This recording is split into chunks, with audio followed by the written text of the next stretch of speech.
Hello, Jason Augustus Newcomb here, and I received a couple of questions that I think are really interesting and really important relating to my work, but they don't fit into one of my regular broadcasts that I'm going to do. So I'm just going to try and answer these questions as quickly as possible, and another related question, and then I'll talk again at my next regular broadcast. But so these questions deal with my invocation recordings, and these are a series of recordings that I created that are basically to be utilized in a ritual setting, in the setting of you doing a magical ritual.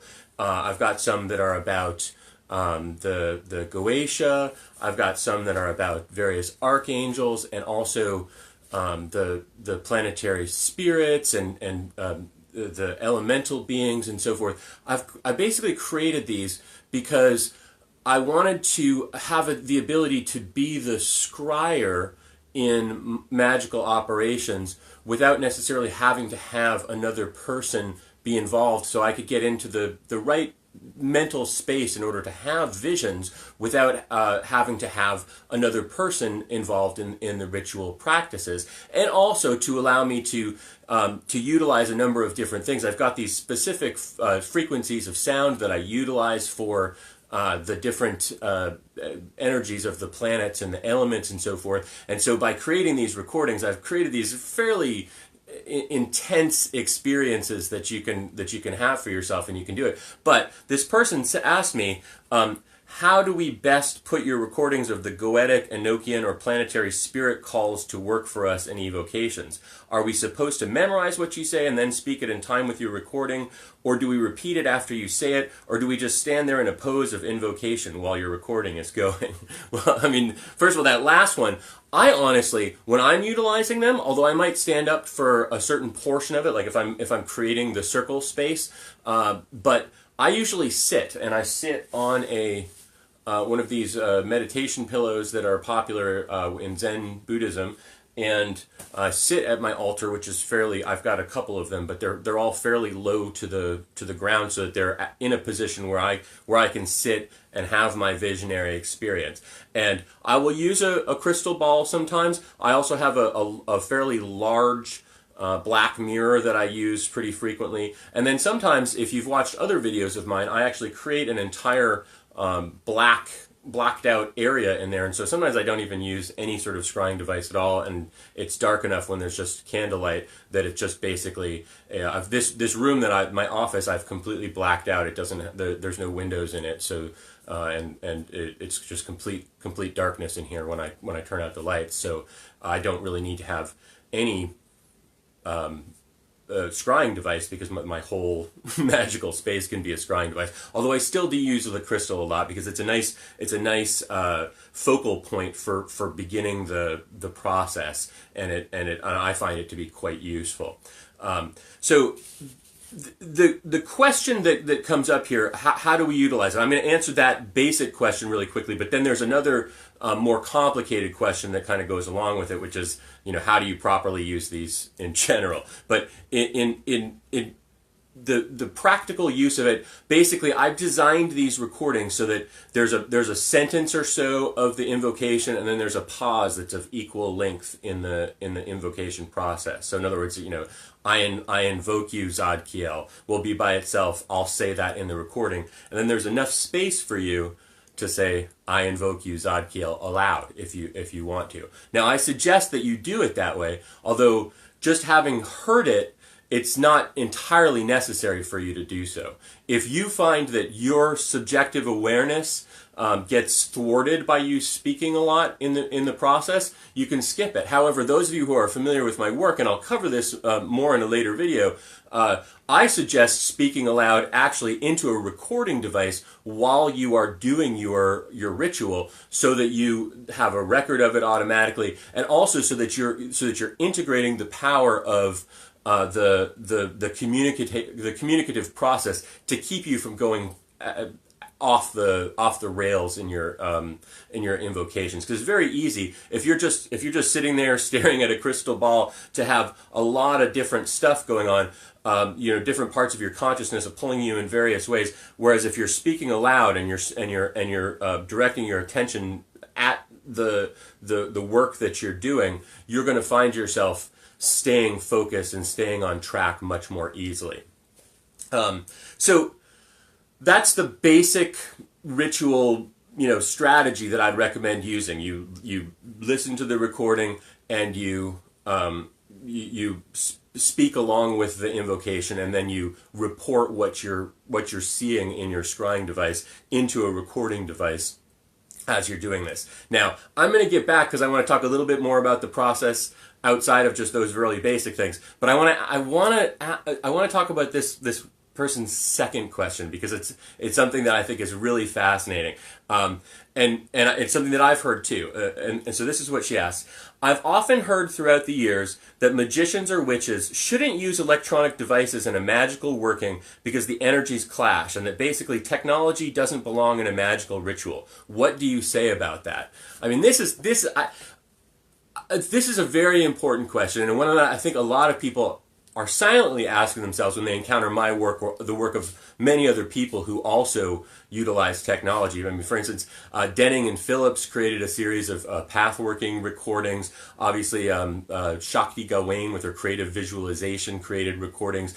John and Caitlin Matthews and in their some of their works, they suggest that you make your own recordings of the various visualizations that they write about in their books. They may have even created a visualization or a recording or two. I'm not certain. But so I mean, there's lots of recordings out there. I didn't invent the idea of utilizing recordings for these things, but it's interesting because I do hear some people saying, "Oh, technology and magic don't mix with each other." Now, that's obviously a question that's up for debate. Yeah, maybe technology and magic don't mix with each other. But here's the thing.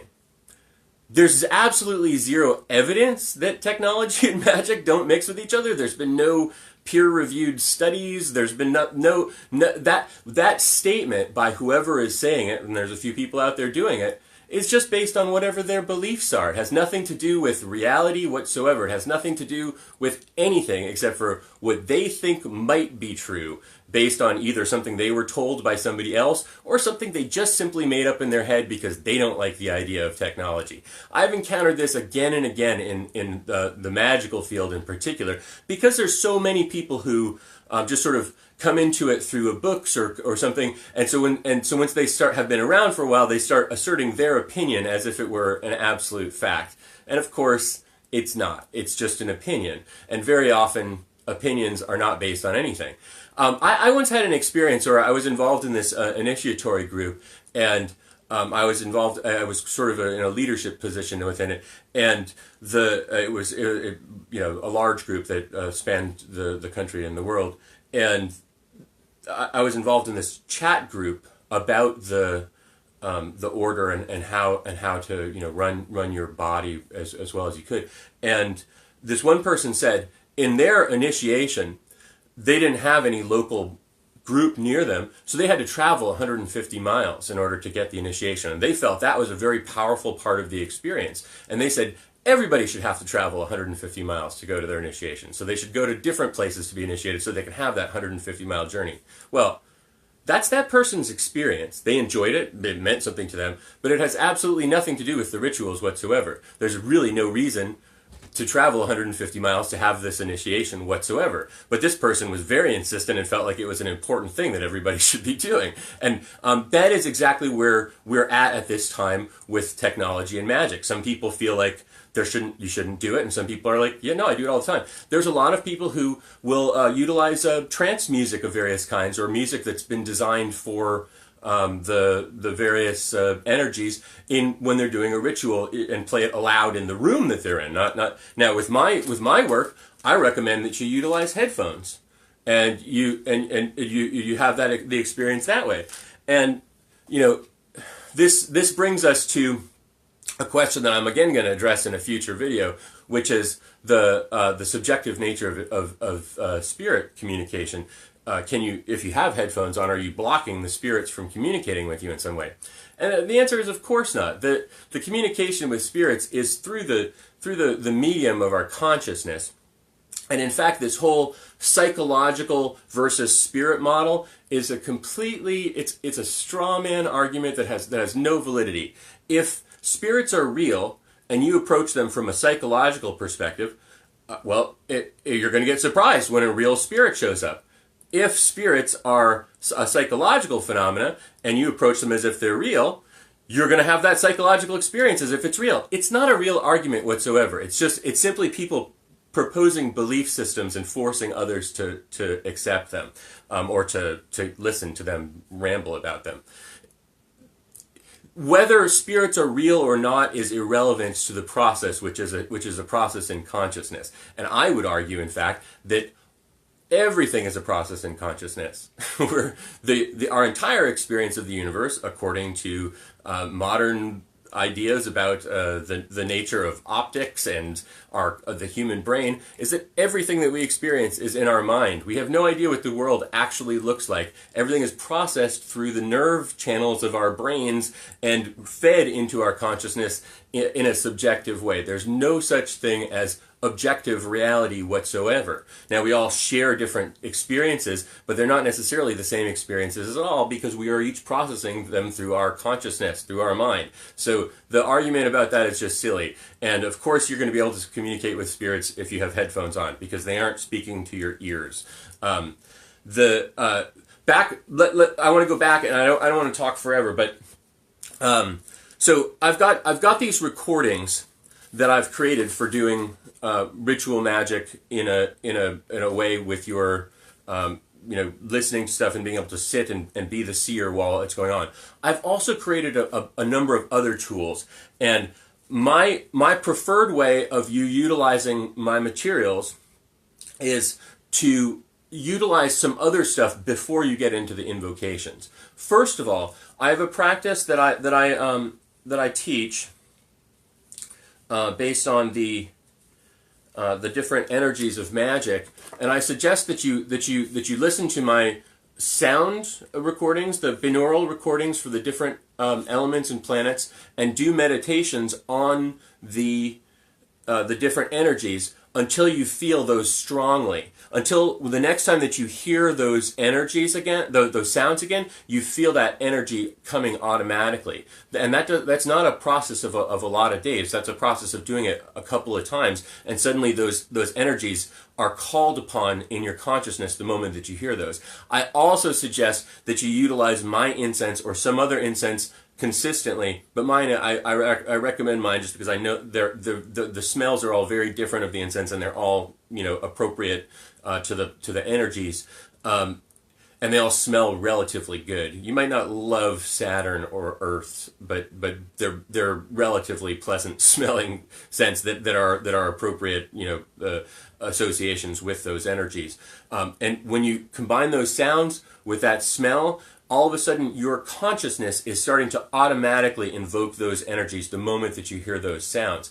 Additionally, I recommend that you listen to the entirety of my next generation New Hermetics recordings that are very keyed to those sounds. There's an initiation that brings you up through all of those sounds, and then there's a middle pillar recording that brings all those sounds down through you. There's a way of establishing your personal inner temple space that's based on those sounds, as well as there being a whole year of cross-quarter or really solstice and equinox meditations that bring you through all of those energies and utilize them in a practical way. I suggest really listening to all of those things and with the appropriate incenses where you can, and really kind of integrating those energies in yourself. And then I recommend working with the various archangels, because that's a very pure energy and a very one that's going to be, for the most part,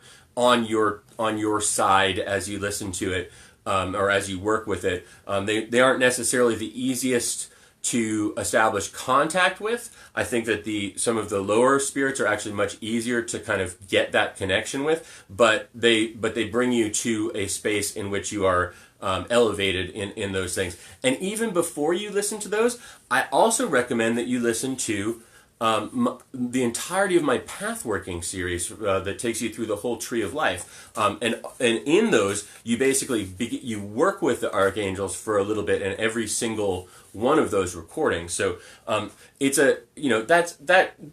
just to do those things, that's about 30 recordings. So that's like a month of time. If you were to just listen to them once or twice a day for that time period and do that exercise, you'd really be tuned into my magical energies extremely powerfully. I also recommend that you utilize my talismanic things that I've created. Like this is this is a talisman for Zadkiel.